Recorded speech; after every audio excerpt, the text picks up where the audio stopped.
We are no longer physicians, we're providers. Ask your baby's permission. Gay people, you have become a product. Should auto insurance cover STD? Are you freaking kidding me? So you demean us. You don't get a parade for a sexual preference. You cannot hurt the feelings of somebody with a fraction of my training. That a beaver's ass presented this to the world. It's a natural flavor. But you are literally an ice cube in a martini shaker.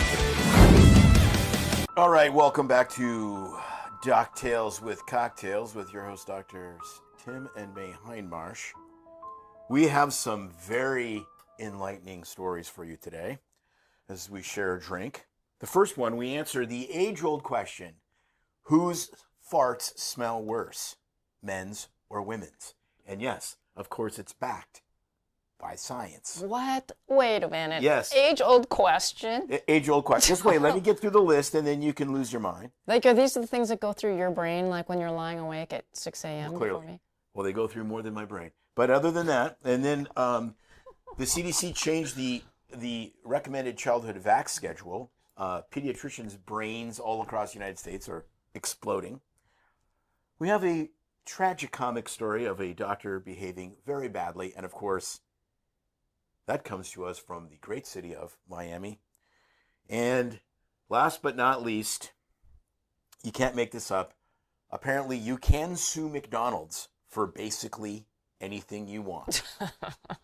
It's that time of year again. Yeah. So let's get back to that first story. Whose farts smell worse, men's or women's? What, did you do a sniff test at the mall or something? They did a sniff test. I want to know about this. Oh no, I'll read this. This is from the New York Post. Women's farts smell worse than men's, and there's science to back it up. Yes, on average, humans fart 23 times a day, but not all of those toots are equally created. Research shows. Let's see. Next time you catch a whiff of your wife's wind, take comfort. That stink could be a sign that she's less likely to get Alzheimer's. What the heck? Yes. So they're tying together something in the gut microbiome stinks thing to like Alzheimer's disease? No, I think it has to do with the amount of hydrogen sulfide your microbiome makes. Uh-huh. And so Michael Levitt, back in 98, a gastroenterologist and prolific researcher known as the King of Farts, set out to figure out which gases give flatulence its signature funk. He recruited 16 healthy adults with no history of GI issues, and each of them strap on a flatus collection system. Oh my God. You had me at... Where's Dr. Hazen when we need her? I know. This We is need so to have Sabine on. Stupid. Which was essentially a rectal tube connected to a bag. This sounds really kinky and disgusting, this whole After the service. participants... Yeah. Would you like to come over to my lab and strap on a rectal tube and bag? I think not. How did you recruit those people? Like Craigslist in the No, these are some starving like college students. Oh yeah, no. This. Then this gets better. This is After insane. the participants chowed down on pinto beans and took a laxative, Oh, stop. the researchers collected their subsequent farts. I would think they'd be collecting a lot more than farts. Then they ran a gas chromatograph mass spectrometric analysis to break down exactly what was inside those bags.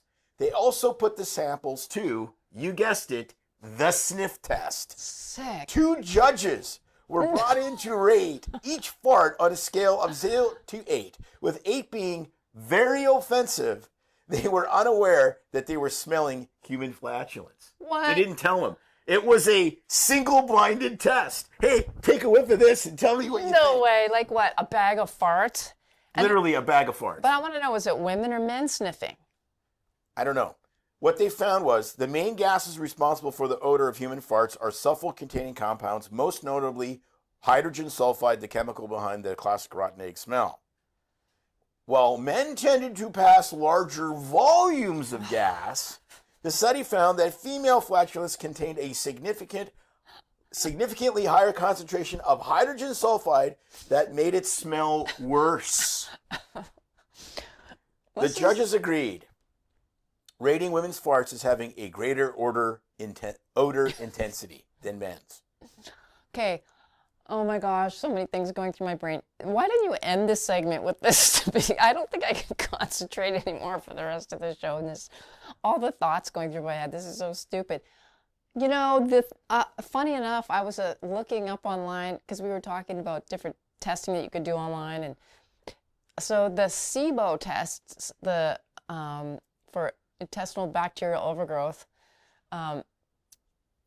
is basically what this is as well, because it's checking for sulfur-based compounds.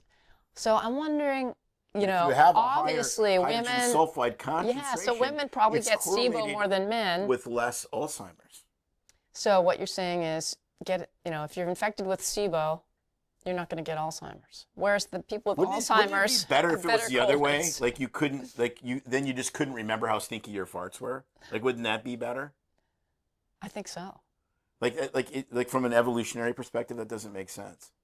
All I know is this. The next time we're driving to Orlando and we're stuck on the I-4 in the middle of July and it's 97 degrees and we're barely moving, and I've had 2 bran muffins, a quadruple espresso, and pinto beans with a side of Brussels sprouts, and I eke out the most heinous, vicious substance exiting my unbelievably well-toned buttocks, I will turn to you and say with total confidence, I'm just identifying as a woman. Bullshit.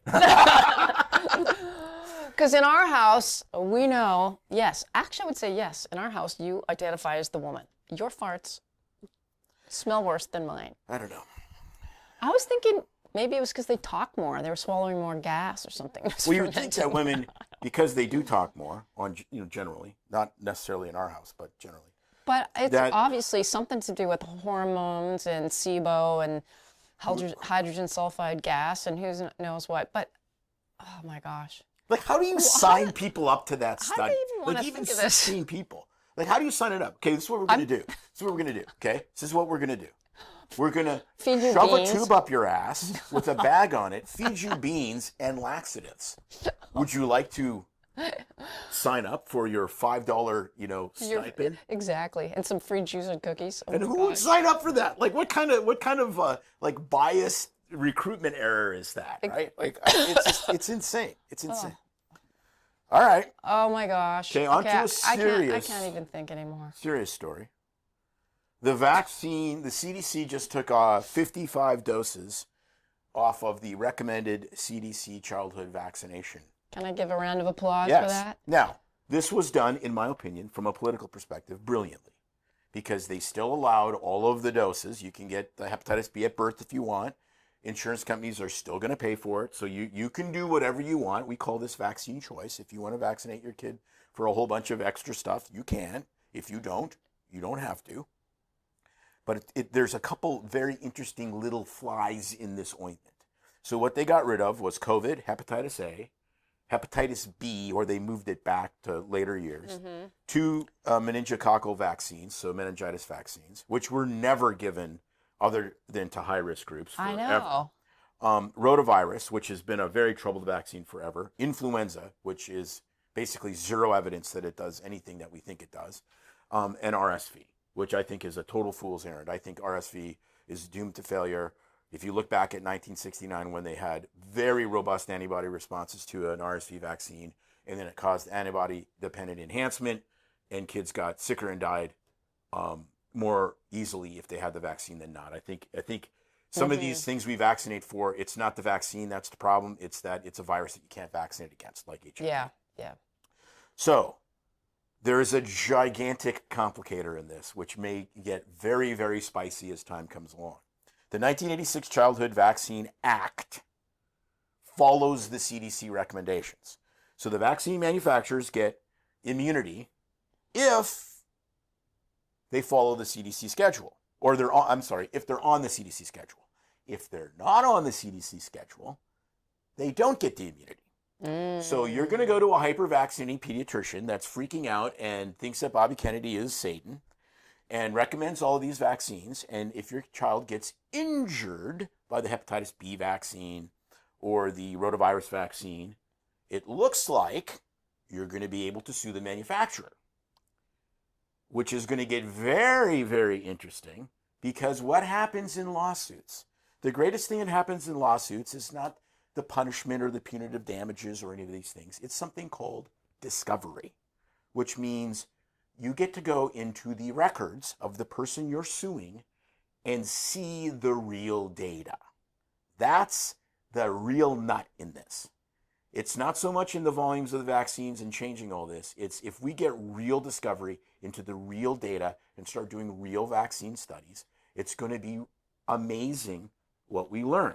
I don't know what we're going to learn. I'm not, contrary to what some people would think, an anti-vaxxer. I think the hepatitis or the Haemophilus influenza vaccine essentially wiped out Haemophilus meningitis as well as epiglottitis. Those are two really bad diseases.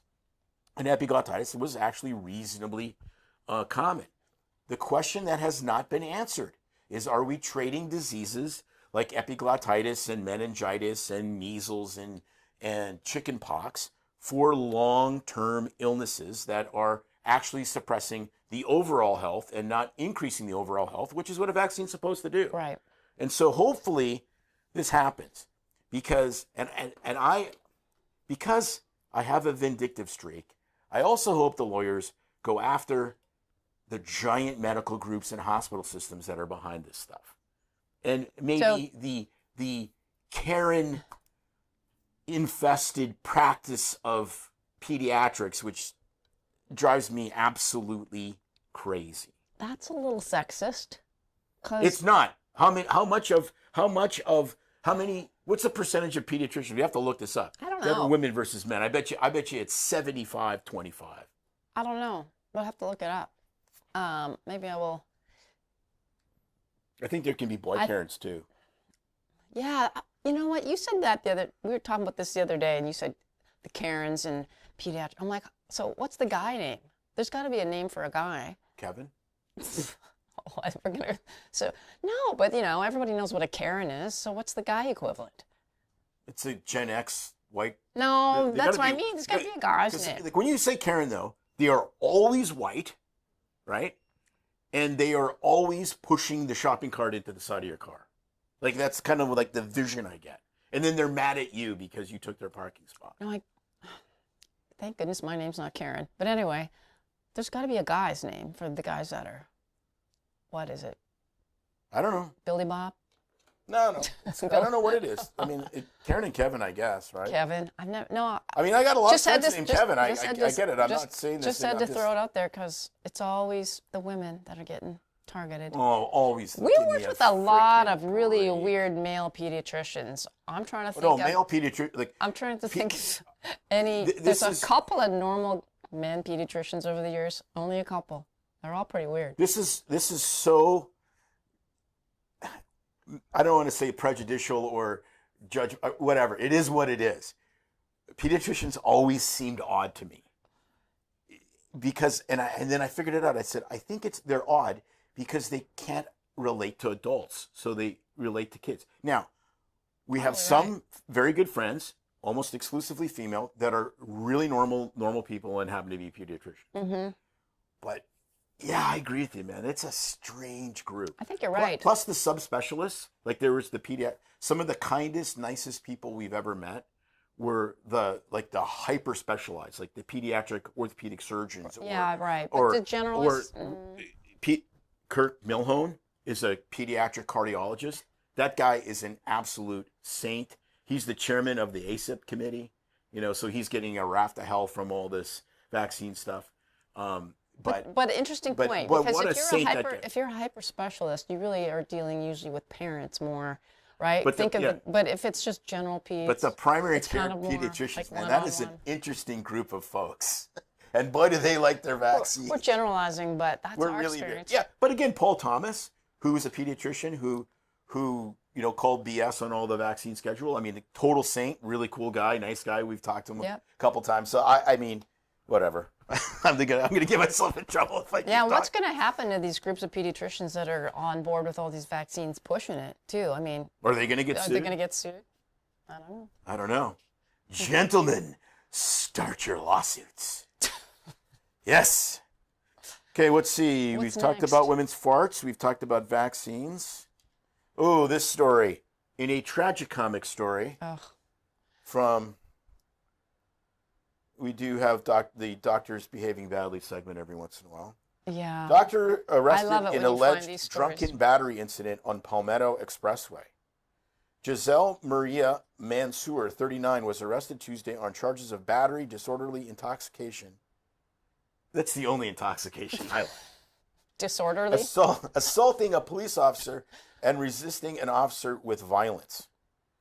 A South Florida doctor is facing charges after a chaotic incident that unfolded in the middle of rush hour traffic on the Palmetto Expressway, authorities said. That's not too far away. It's over on the East Coast.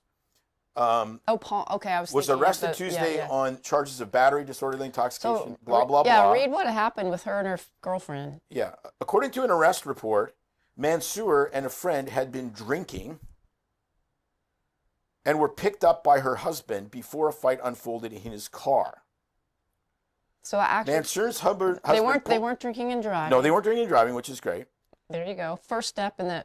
Pulled over near the West Flagler exit, and that's when she kicked him in the face before climbing onto the hood of the car.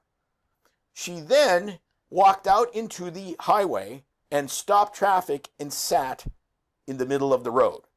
And she was noticeably heavily intoxicated, and her friend was taken to the hospital for alcohol intoxication. She became aggressive once more as she began kicking parts of the patrol car and spit in an officer's face. After she was booked into jail, she appeared before a judge Wednesday, blah, blah, blah. And then her husband, okay. So the husband showed up and wanted to take her home, and he said he still loved her. And then this is so typical. Reports said that she worked for Mount Sinai Medical Center. Mount Sinai Medical Center's top priority is to blah, blah, blah. They called them, and of course, she no longer works there. But there's a couple things in this story that kind of get me. The thing that gets me, you may not predict. Where was the husband?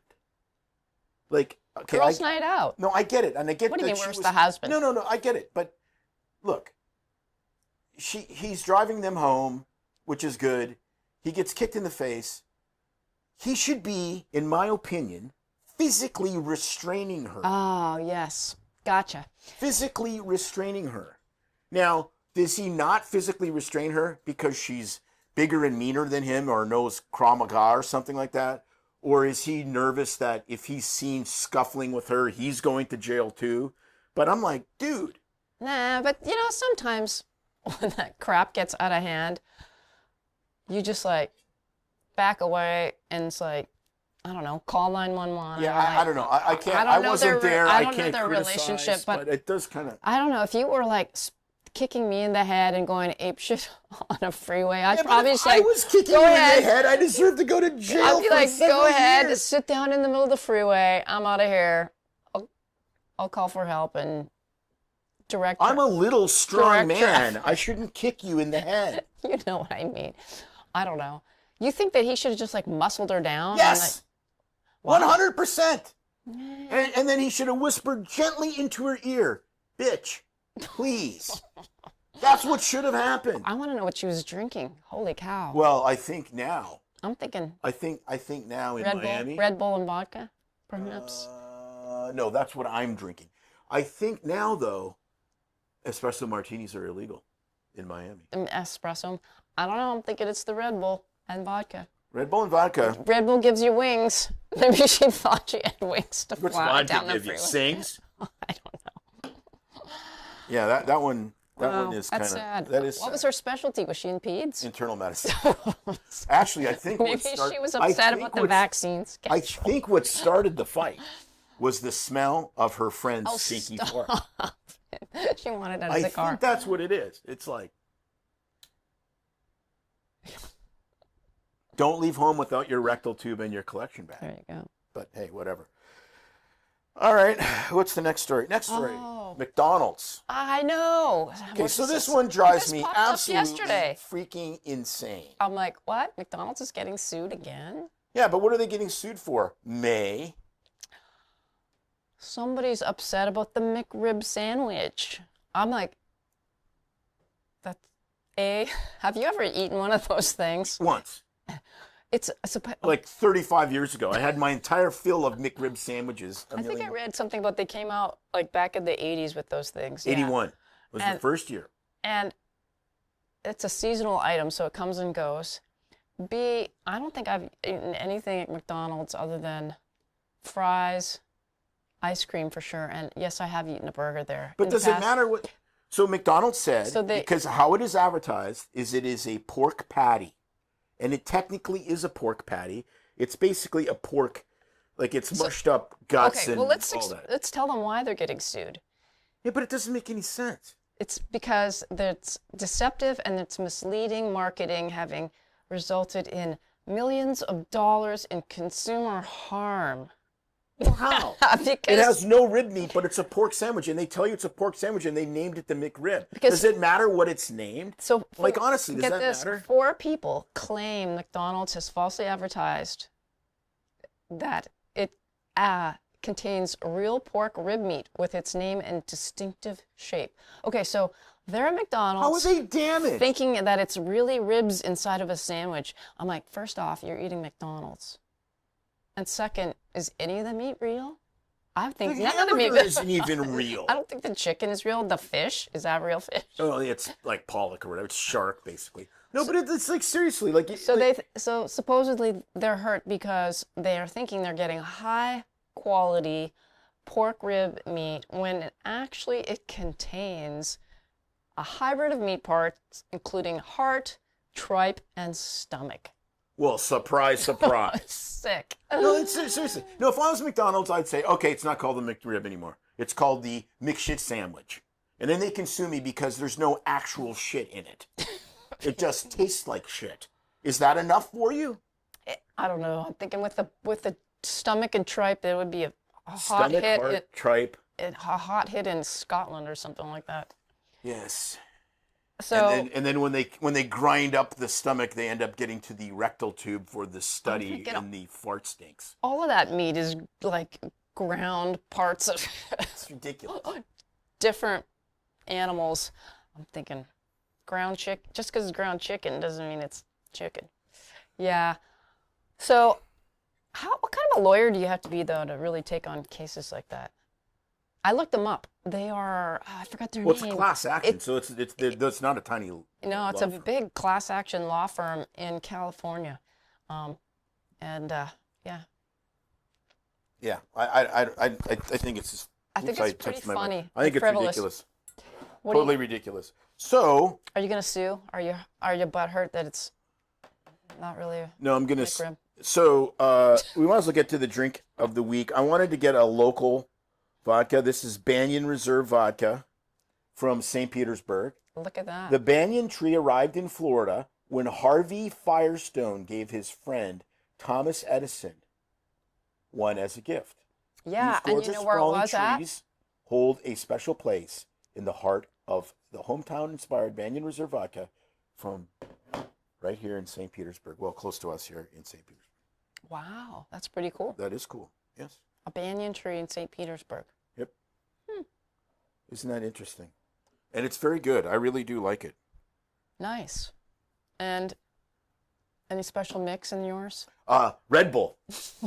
Espresso. Because I'm going to sit in the middle of the I-75 on the way home.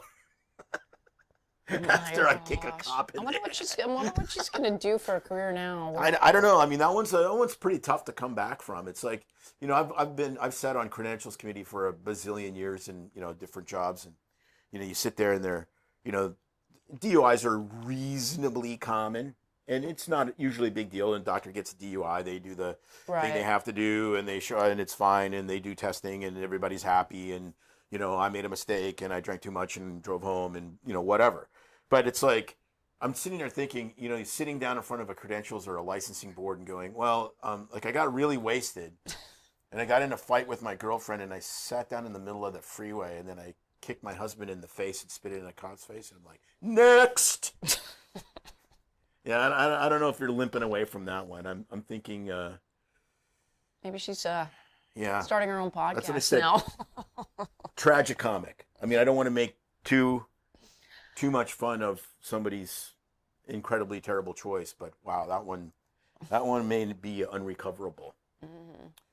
So, wow, I've got to put my glasses on Uh-huh. for the last. What do you got next? I've only got one more thing. I'm calling this the comment of the week. I got to go into my phone and find it here. So the governor of our former great state is the one Tina Kotek, or as I affectionately call her, Tuna Kotex. Oh my God. So Tina Kotex, who is a proud lesbian, she even has the lesbian hair helmet to prove her lesbianness. The Community Safety Firearms Act is now law. So Oregon changed a bunch of firearm laws, outlawed bump stocks, restricting some concealed carry, et cetera, et cetera. So she's got this picture of herself standing in an orange shirt with end gun violence on it, with a real pouty face. And Tim Brooks comments, right? Like, it's always the best on Facebook. It's not the post, it's You're there for the comments. comments. And Tim Brooks comments, a dictator and dictator all wrapped up in one moron. Tim, I salute you. Perfect comment. I love it. Yes. I can't believe she's still governor. When does that end? I don't know. They're trying to get her recalled, but that stuff tends to not work. And then, the place is crazy and they end up just voting for crazy. I don't know. I don't know how that's going to. Wow. From Flush It Down Brown to Kotek. Yeah. Kotex. Yeah, they got What's a next? stream of. I guess somehow who you sleep with is a criteria for who you vote for. I do not understand how that's a thing, but in Oregon it is. Apparently. So. Great place to be from. That's all I have to say. Yep. Well, that's all I got. Well, thanks for. You got to save those. I don't know, gut busting, laughing ones for the end. For the end for me. Oh, come on. Not at the beginning. It's hard for me to. I don't know, get serious after that stupid. Well, most of this show does not get serious, so it doesn't anyway. really matter. All right, everybody. We hope you're having a great New Year. I want to know, have you guys made any New Year's resolutions? Do you do that? We usually talk about that every year at the beginning of our show. But let us know if you are. Write in. My New Year's resolution is to kick this COVID in the nuts and get this spike protein out of my body. Spending all of Tim's money on all kinds of experimental It's our money. health We are one unit. Experiments. So I'm going to keep you posted on that, how things are going. I don't know. And anything for you? Yeah, I think it's going to drink more Red Bull and vodka. More pants. Because remember, you're not you when you're sober. All right, everybody. Stay healthy, and we hope to hear from you soon. Tune in for more BS Free MD. Check us out on Facebook, Instagram. Our videos are on Rumble, and let us know. Like and share. There you go. Like and share, and let us know who you'd like to have on the show. Talk to you later. It's no secret that medicine is a bit, uptight. That's why Tim and I created BS Free MD, to mix things up a little and have fun in the process. Besides, we are having these exact same discussions all the time, so we thought we might as well invite everyone to the party. If you really like us, you can get plenty more, and maybe see one of Tim's cool tattoos on our Instagram or Facebook pages at BS Free MD. See you next time.